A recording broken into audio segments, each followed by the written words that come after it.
message va être en deux parties. Ok? Je suppose que vous avez tous reçu la newsletter. Et dans la newsletter du nouveau mois de Iyar, on vous parle cette fois-ci, on parle du taureau. Voilà. Donc on va commencer à peu près là. On va commencer là. Ce mois de Iyar a la particularité dans la tradition hébraïque que ce sont des lettres, je pense qu'on appelle ça un acronyme, des lettres qui en fait sont des lettres que l'on retire d'une phrase.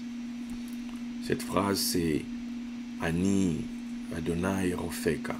Je suis l'Éternel qui te guérit. D'autres disent je suis l'Éternel ton guérisseur. D'autres disent je suis l'Éternel ton médecin. Donc, et les premières lettres, le Aleph, le Yod, le Aleph de Ani, le Yod de Yud et Vav et ainsi que le Resh de Rofeka compose donc le nom de ce mois, Iyar. Donc, pour le coup, cette nouvelle lune se passe dans la maison du taureau. Ok? Dans la maison du taureau. Et nous avons donc parlé le mois du bosseur. Voilà, quelque chose dans ce genre-là, je vais préciser. Hein. J'attendais que je lise, que je ne dise pas n'importe quoi. Le titre que nous avons donné. Voilà, le taureau, la force sereine du bosseur. Hein, ça claque. Hein. Voilà, la force sereine du boxeur. Donc, et il est question de guérison. Pourquoi c'est présenté comme ça? Parce que l'on voit que Yosef, qui symbolise le taureau pour le coup dans la Torah, avait une destinée. Sa destinée était de sauver ses frères. C'était ça sa destinée. Mais ses frères ne l'ont pas compris, ils l'ont vendu. Et cela a généré des blessures, forcément. Lesquelles blessures? On nous explique qu'il devait sortir au bout de 10 ans de sa prison, quand il était dans la fameuse prison de Pharaon, là. Mais pour ne pas avoir compris les choses, ben, il s'est pris un rab, un plus de 2 ans. Et c'est plus tard, en fait, que voilà, il aura compris. C'est même lui qui va calmer ses frères en leur disant que voilà, il fallait que les choses se passent comme ça. Et qu'il n'allait pas les rejeter, au contraire, il allait les secourir, au contraire, il allait les aider. Mais cela n'a été rendu possible que par le fait qu'il guérisse de ses blessures, qu'il guérisse de ses meurtrissures, qu'il guérisse de ses coups de la vie, comme on dit. Parce que c'est très facile lorsque on est meurtri, lorsque on subit quelque chose, et surtout en plus quelque chose que l'on estime être une injustice, qu'on le vive très très mal. Or, le fait de tomber dans ce cycle-là, ce cycle de la souffrance parce que quelqu'un m'a fait souffrir, parce que telle personne m'a fait ceci, parce que telle personne m'a fait ça, vous tombez dans un trou en fait. Et en attendant, votre destinée attend. Votre destinée est là et se demande quand est-ce que vous allez pouvoir vous lever pour l'accomplir. Tout simplement parce que vous êtes pris dans une fausse genre de trappe qui vous a saisi. Et pour accomplir justement votre mission, pour faire votre job, tel ce taureau-là, avec la force divine, vous avez besoin de comprendre que c'est l'Éternel qui fait la plaie et que c'est l'Éternel qui la pense. C'est l'Éternel qui blesse, c'est l'Éternel qui guérit. Ce n'est pas un homme, ce n'est pas une femme, ce n'est pas quelqu'un quelque part. D'où on nous dit dans la Bible, nous ne luttons pas contre la chair et contre le sang. Non, mais nous sommes à un niveau de la spiritualité, nous sommes au niveau spirituel. Et au niveau spirituel, la base de la foi, c'est de croire que que c'est l'Éternel qui est la source. J'avais dit une autre fois, dites-vous bien que la faute, c'est à Dieu, mais en réalité, Dieu n'est le débiteur de personne, et on ne peut pas dire que on va attraper Dieu dans une faute. Vous voyez ce que je veux dire? Dieu ne fait pas de faute. Dieu est un Dieu de plan, comme dit Papa Cerullo. Disait Papa Cerullo, Dieu est un Dieu de but à atteindre. Et si le but à atteindre va passer par quelque chose qui te fait mal, il va passer par cette chose qui te fait mal.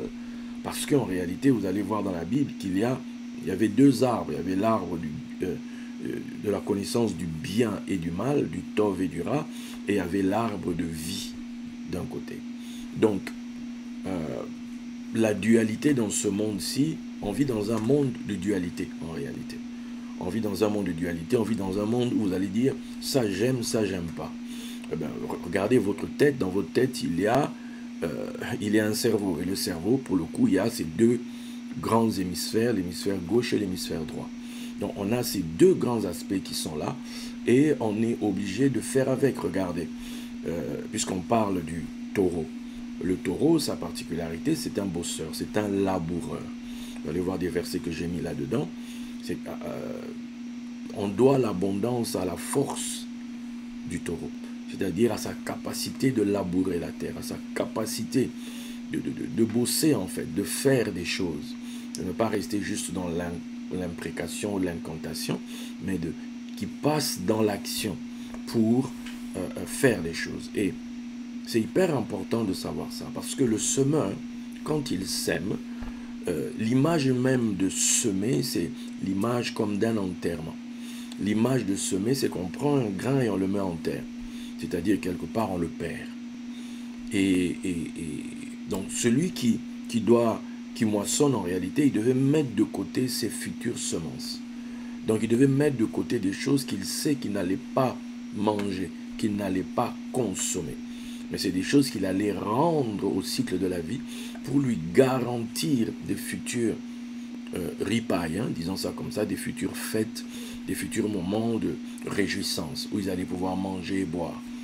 Pourquoi? Parce qu'il fallait autant semer pour la vigne qui va te donner le vin, et il fallait semer pour le blé pour pouvoir avoir le pain, les gâteaux et compagnie. Ok? Donc c'est cette image-là. Donc, mais semer passe donc par un moment où dans la forme, c'est pas agréable. Dans la forme, on n'aime pas donner. Je veux dire, même si la Bible dit qu'il y a plus de bonheur à donner qu'à recevoir, celui qui arrive à cette dimension-là, c'est qu'il a une certaine forme de spiritualité, parce qu'on trouve du bonheur souvent à donner à quelqu'un qui te plaît, à quelqu'un, tu sais que lui pourra me rendre. C'est que lui, quand je donne, lui me rendra. Mais quelqu'un qui en apparence ne te rapporte rien, on ne lui donne pas. Vous ne donnez pas à un inconnu, par exemple. Vous allez donner à quelqu'un que vous connaissez. Parce que vous vous dites que, bon, voilà, il va avoir un retour. Il va avoir un retour. Donc, à plus forte raison, semer et toujours va être accompagné à un moment, surtout si vous devez faire autre chose, semer va vous faire mal. Oui, ça fait mal. Oui, c'est vrai, ça fait mal. On ne peut pas dire le contraire. Moi qui vous parle ici, j'en sais quelque chose. Semer fait mal. Se dépouiller de quelque chose, se dépouiller d'une somme d'argent que tu aurais dû utiliser toi, manger peut-être, consommer pour le coup. Tu vois, on parle de consommation. Donc, tu vas consommer ça, tu vas le dévorer, tu vas manger, etc. Mais tu le redonnes. Donc ça, c'est l'aspect de l'arbre, le côté ras, l'apparence, c'est pas beau. C'est pas beau. Mais les deux marchent ensemble. Il y a le bien, le beau, et le laid, le mal et le bien. Voilà. Les deux marchent ensemble. Donc, la souffrance, celui qui sème, on dit, il marche en pleurant dans la Bible. Il marche en pleurant. Parce que tu réalises, j'ai perdu de l'argent. Je l'ai perdu, humainement parlant. Mais lui, il sait que sur la terre, c'est la loi des semailles et de la moisson. Il n'y a rien qui se perd en réalité. Rien ne se perd. Même l'argent, tiens, quelqu'un vous a volé l'argent ici. Tiens, quelqu'un a fait ici ça. En fait, vous devez vous positionner à un niveau où vous vous dites, rien ne se perd. Rien ne se perd, tout se transforme. Si, entre guillemets, l'univers a voulu qu'à ce moment-là, qu'on te prenne cet argent-là, bénis le Seigneur, parce que l'univers sait mieux que toi que tu avais besoin de semer à ce moment-là. L'univers sait mieux que toi que, normalement, dans tes cycles, tu es censé avoir une bonne nouvelle dans quelque temps, à telle époque de ta vie. Donc, si tu n'entres pas ici, tu n'as rien là-bas. Donc, il y a des fois, des situations comme ça peuvent arriver. Mais toi, tu dois t'élever au niveau au-dessus et dire, rien ne se perd, tout se transforme. Donc, et souvent, on est bloqué d'entrer dans ce moment de réjouissance qu'est la moisson, que symbolise notre moisson. Pourquoi? Parce qu'on n'est pas guéri des souffrances des semailles. On pleure encore, parce que Joseph n'aurait pas été semé en Égypte. Il n'aurait pas été pour le coup vendu. Regardez même comment il est arraché à sa famille. Regardez comment il est arraché à sa famille. Regardez comment, quand on lit l'écriture, c'est pas agréable. C'est pas agréable du tout. C'est pas agréable du tout. Le papa est en deuil. Il ne prophétise plus. Parce que le fils, vraiment, il s'en est allé comme ça. Non. Je peux imaginer qu'il en veut à Dieu quelque part. Mais même si, bon, voilà, il faut maintenant, comme on dit, hein, tu t'es pris un coup au niveau, je ne sais pas de quel côté du foie, là, pour le coup, et la respiration est coupée. La respiration est coupée, tu ne sais pas, tu as besoin de temps pour reprendre ton souffle, etc. Mais à un moment donné, tu vas réaliser que sur Terre, rien ne se perd. Tout se transforme. Et quand on refuse cette loi-là, quand on entre maintenant dans la chair, on entre dans la chair pour, non, moi je ne suis pas d'accord, non, ceci, non. La blessure, elle prend encore plus de place, la blessure prend d'autres proportions, la blessure fait des petits, la blessure fait même des arrière-petits-fils. La blessure va très loin. La blessure génère des générations. Tout ça pourquoi? Parce que on n'accepte pas que c'est l'Éternel qui est notre guérisseur. Souvent, on refuse juste de venir à Dieu parce qu'on sait très bien au fond de nous-mêmes ce que Dieu va te dire. Parce que Dieu ne va pas te donner autre chose, il va t'envoyer sa parole. Il dit, il envoie sa parole pour les guérir. Donc, son remède, ça va toujours être sa parole. Or, notre relation avec la parole, c'est une relation de, je dois me soumettre à elle. Je dois obéir à cette parole. Je dois dire, j'obéirai et je comprendrai après. Je vais d'abord obéir.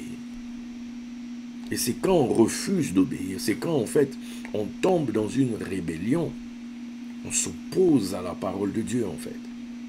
Mais quand on cherche bien le pourquoi, c'est la blessure.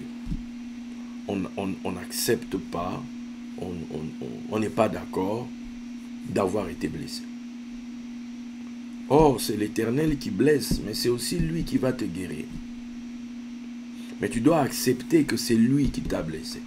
Tu dois accepter qu'il a fait ça d'une manière, c'est comme une thérapie, c'est comme un travail pédagogique qu'il a entamé avec toi.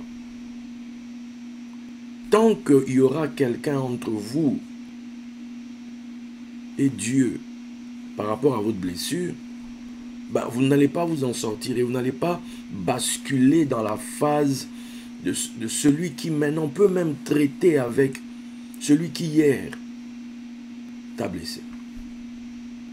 Joseph, ses propres frères, eux sont mal. Eux, pour le coup, n'ont pas fait ce travail-là. Eux, pour le coup, ils sont en mode culpabilité. Ils se culpabilisent parce que ce sont eux qui... Eux, ils savent qu'ils ont vendu Joseph. Eux, ils savent, quand on lit le texte dans le chat, bien sûr. Eux, ils savent que, voilà, c'est nous qui l'avons fait souffrir. C'est nous qui le haïssions. C'est nous. Ils sentent que, donc, voilà, ils ont ressenti leurs émotions par rapport à ce frère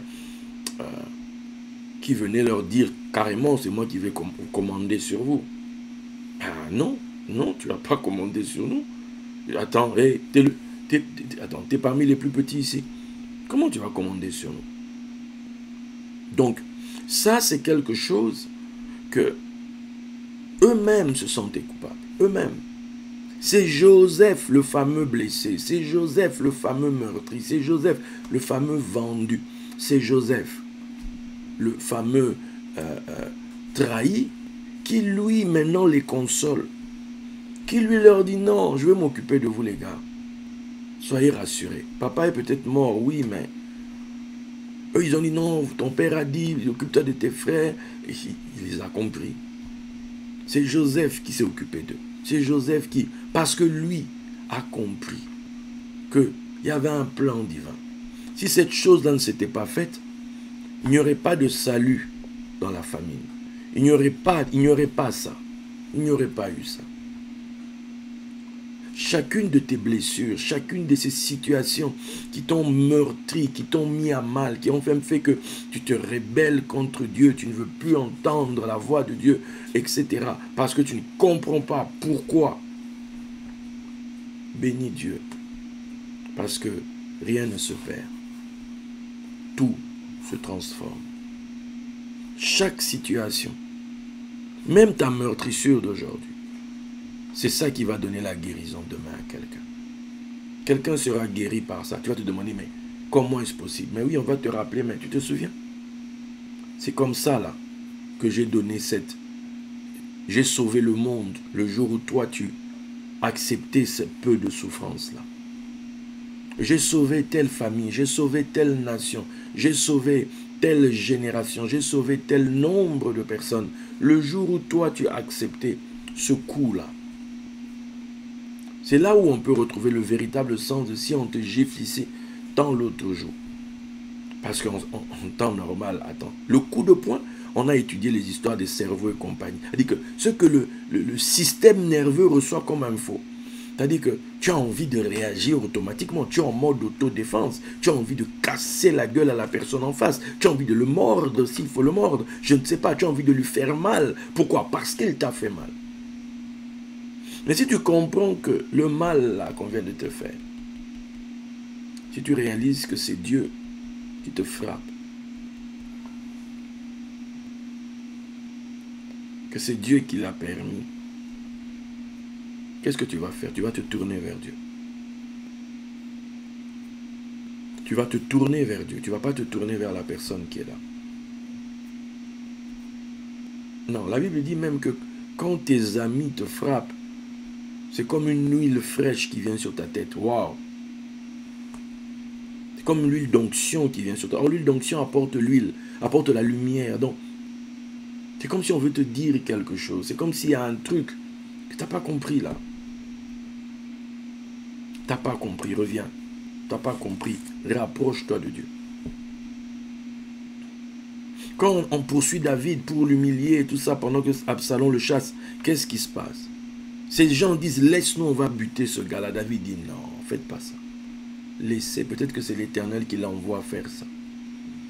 Et je préfère que, peut-être qu'en voyant ça, l'Éternel va me faire du bien. Peut-être qu'en voyant ça, l'Éternel va avoir pitié de moi. Peut-être qu'en voyant ça, l'Éternel va me secourir aujourd'hui. Combien de blessures n'avons-nous pas? Combien de situations... C'est-à-dire que quand tu penses à telle chose, c'est-à-dire que quelqu'un t'appelle, pardon. Parce que dès que la tête de quelqu'un apparaît, et cette tête-là te rappelle que cette blessure-là, ça te rappelle la situation, ça te rappelle l'humiliation, ça te rappelle... C'est-à-dire que, non, je ne veux même pas sentir cette personne. Non.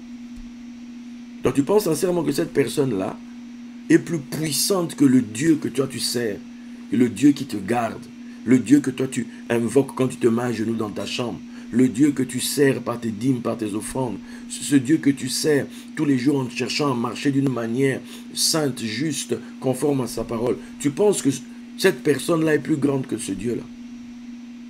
Non. Donc il nous faut toujours revenir à Dieu. Pourquoi? Afin que nous sachions transformer l'essai, que nous sachions transformer cette... comment vais-je appeler ça? Cette semaille, ce moment difficile, en une moisson dorée, glorieuse. Tu as vu la souffrance que tu as aujourd'hui? Ben, cette souffrance-là est censée générer une grande gloire. Tu as vu ce que tu traverses actuellement, de difficile? C'est censé générer une grande gloire. Mais il faut déjà que tu acceptes ça. Il faut que tu acceptes. C'est comme ça que la semence va mourir. Parce que tant qu'elle est vivante, elle ne peut pas produire. Il faut qu'elle meure.